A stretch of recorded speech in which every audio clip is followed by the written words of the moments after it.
Hello ಎಲ್ರಿಗೂ ನಮಸ್ಕಾರ. ಸಂಜು ಸ್ಯಾಮ್ಸನ್ ಅಬ್ಬರದ ಬ್ಯಾಟಿಂಗ್.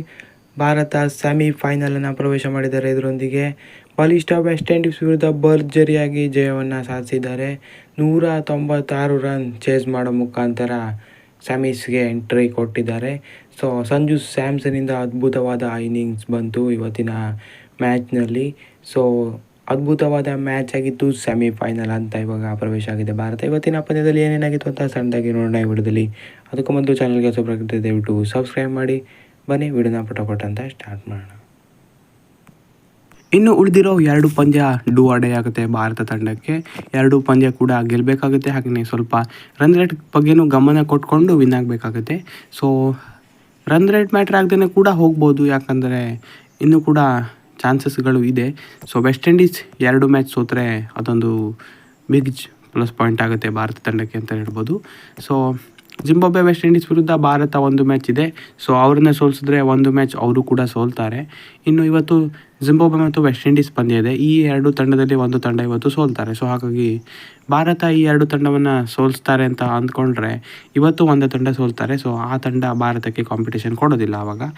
ಇನ್ನೊಂದು ತಂಡ ಉಳಿಯುತ್ತೆ. ಆ ತಂಡ ಏನಾದರೂ ಇನ್ನೊಂದು ಪಂದ್ಯ ಕೂಡ ಸೋತ್ರೆ ಆ 2 ಮ್ಯಾಚ್ ವಿನ್ ಆಗಿ ರನ್ ರೇಟ್ ಇಲ್ಲದೇ ಹೋಗ್ಬೋದು. ರನ್ ರೇಟ್ ಮ್ಯಾಟ್ರಾಗಿ ಆಗೋ ಪರಿಸ್ಥಿತಿ ಬರೋದು ಯಾವಾಗ ಅಂದರೆ ಇನ್ನೊಂದು ತಂಡ 2 ಮ್ಯಾಚನ್ನು ವಿನ್ ಆದಾಗ. ಸೌತ್ ಆಫ್ರಿಕಾ ಕ್ವಾಲಿಫೈ ಆಗ್ತಾರೆ ಅಂತ ಇವಾಗ ನಾವು ಅಂದ್ಕೊಂಡ್ರೆ ಇನ್ನೊಂದು ತಂಡ 2 ಮ್ಯಾಚನ್ನು ವಿನ್ ಆಗಲಿಕ್ಕಿಲ್ಲ. ಆದರೂ ಕೂಡ ಭಾರತ ರನ್ ರೇಟ್ನ ಮೇಲೆ ಹೋಗಬೇಕಾಗುತ್ತೆ. ಈ ರೀತಿಯಾಗಿ ಇದೆ ಇವಾಗ ಸಿನಾರಿಯೋ. 2 ಪಂದ್ಯ ವಿನ್ ಆಗೋದಂತೂ ಆಗಲೇಬೇಕು. ರನ್ ರೇಟ್ ಇಟ್ಕೊಂಡೇ ವಿನ್ ಆದರೆ ಉತ್ತಮ ಅಂತ ಅನಿಸುತ್ತೆ, ಯಾಕಂದರೆ ಏನಾಗುತ್ತೋ ಗೊತ್ತಿಲ್ಲ ಮುಂದೆ.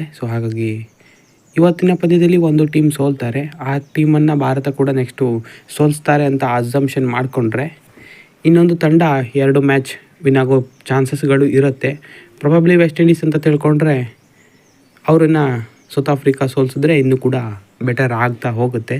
ಸೌತ್ ಆಫ್ರಿಕಾ 3 ಮ್ಯಾಚನ್ನು ವಿನ್ ಆಗಿಬಿಟ್ರೆ ಭಾರತಕ್ಕೆ ತುಂಬಾ ಅನುಕೂಲ ಆಗುತ್ತೆ ಅಂತಲೇ ಹೇಳ್ಬೋದು.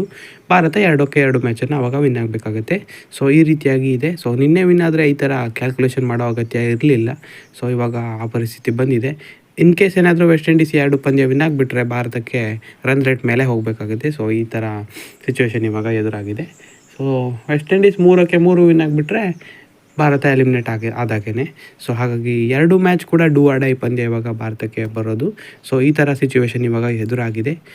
ಏನು ಅನಿಸುತ್ತೆ ನಿಮಗೆ? ಯಾರ್ಯಾರು ಈ ಗ್ರೂಪ್ನಿಂದ ಕ್ವಾಲಿಫೈ ಆಗ್ಬೋದು ಏನು ಅಂತ ಕಮೆಂಟ್ ಮಾಡಿ ತಿಳಿಸಿ. ಹೆಚ್ಚಿನ ವಿಡಿಯೋ ಆಗಿದೆ ಬಿಟ್ಟು ಸಬ್ಸ್ಕ್ರೈಬ್ ಮಾಡಿ. Sports in Kannada. Thank you. ಇನ್ನು ಭಾರತ ಫೀಲ್ಡಿಂಗ್ನಲ್ಲೂ ಕೂಡ ಅಷ್ಟೊಂದು ಚೆನ್ನಾಗಿ ಪರ್ಫಾರ್ಮೆನ್ಸ್ ಕೊಟ್ಟಿಲ್ಲ, ಯಾಕಂದರೆ ತುಂಬಾ ಕ್ಯಾಚ್ಗಳು ಡ್ರಾಪ್ ಆಯಿತು. ಇದರೊಂದಿಗೆ ತುಂಬಾ ರನ್ಸು ಜಾಸ್ತಿ ಆಯಿತು ಅಂತಲೇ ಹೇಳ್ಬೋದು.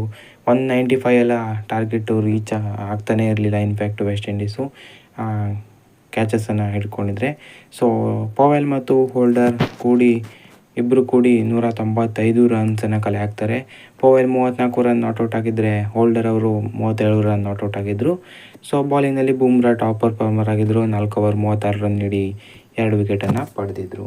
196 ರನ್ ಚೇಸ್ ಮಾಡೋದು ಅಷ್ಟೊಂದು ಸುಲಭವಾಗಿರಲಿಲ್ಲ, ಯಾಕಂದರೆ ಅಭಿಷೇಕ್ ಶರ್ಮಾ ಅವರ ವಿಕೆಟನ್ನು ಭಾರತ ಬೇಗನೆ ಕಳ್ಕೊಳ್ಳುತ್ತೆ. ಇನ್ನೊಂದು ಕಡೆ ಸಂಜು ಸ್ಯಾಮ್ಸನ್ ಅಂತೂ ನೆಕ್ಸ್ಟ್ ಲೆವೆಲ್ ಫಾರ್ಮ್ನಲ್ಲಿದ್ದರು. ಹಾಗೆಯೇ ನೆಕ್ಸ್ಟ್ ಲೆವೆಲ್ ಬ್ಯಾಟಿಂಗ್ ಮಾಡ್ತಾಯಿದ್ರು ಅಂತಲೇ ಹೇಳ್ಬೋದು. ಎಲ್ಲ ಬಾಲ್ ಆಲ್ಮೋಸ್ಟ್ ಮಿಡಲ್ ಮಾಡಿದಾಗಿನೇ ಬ್ಯಾಟಿಂಗ್ ಮಾಡ್ತಾಯಿದ್ರು. ಹಾಗಾಗಿ ಸಂಜು ಸ್ಯಾಮ್ಸನ್, ಅಭಿಷೇಕ್ ಶರ್ಮಾ ಔಟ್ ಆಗಿದ್ದರೂ ಕೂಡ ಆ ಇಂಟೆಂಟನ್ನು ಬಿಡೋದಿಲ್ಲ. ಹಾಗಾಗಿ ಭಾರತಕ್ಕೆ ಯಾವುದೇ ಕಷ್ಟ ಆಗೋದಿಲ್ಲ ಇದರೊಂದಿಗೆ. ಇನ್ನೊಂದು ಎಂಡ್ನಲ್ಲಿ ಇಶಾನ್ ಕಿಶನ್ ಕೂಡ ಬಂದು ಸಾಲಿಡ್ ಟಚ್ನಲ್ಲಿ ಕಾಣ್ತಾಯಿದ್ರು. ಆದರೆ ಅನ್ಫಾರ್ಚುನೇಟ್ಲಿ ಔಟ್ ಆಗ್ತಾರೆ ಹೋಲ್ಡರ್ ಅವ್ರಿಗೆ. ಇದರೊಂದಿಗೆ 41ಕ್ಕೆ 2 ವಿಕೆಟ್ ಕಳೆದುಕೊಂಡು ಸಂಕಷ್ಟದಲ್ಲಿದ್ದ ತಂಡಕ್ಕೆ ಸಂಜು ಸ್ಯಾಮ್ಸನ್ ಮತ್ತು ಸೂರ್ಯಕುಮಾರ್ ಯಾದವ್ ಅವರ ಪಾರ್ಟ್ನರ್ಶಿಪ್ ನೆರವಾಗುತ್ತೆ. Almost majority of the runs Sanju Samson ಅವರೇ ಹೊಡೆದ್ರು ಈ ಪಾರ್ಟ್ನರ್ಶಿಪ್ಪಲ್ಲಿ ಅಂತಲೇ ಹೇಳ್ಬೋದು. ಸೂರ್ಯಕುಮಾರ್ ಯಾದವ್ ಕೂಡ ಸಾಥ್ ಕೊಡ್ತಾರೆ ಇವರಿಗೆ. ಆದರೆ ಜಾಸ್ತಿ ಮೆಜಾರಿಟಿ ಆಫ್ ದ ರನ್ಸ್ ಹೊಡೆದಿದ್ದು ಸ್ಯಾಮ್ಸನ್ ಅವ್ರನ್ನೇ ಈ ಪಾರ್ಟ್ನರ್ಶಿಪ್ಪಲ್ಲಿ. ಆದರೆ ಇಂಪಾರ್ಟೆಂಟ್ ಆಗಿತ್ತು ಈ ಪಾರ್ಟ್ನರ್ಶಿಪ್ಪು.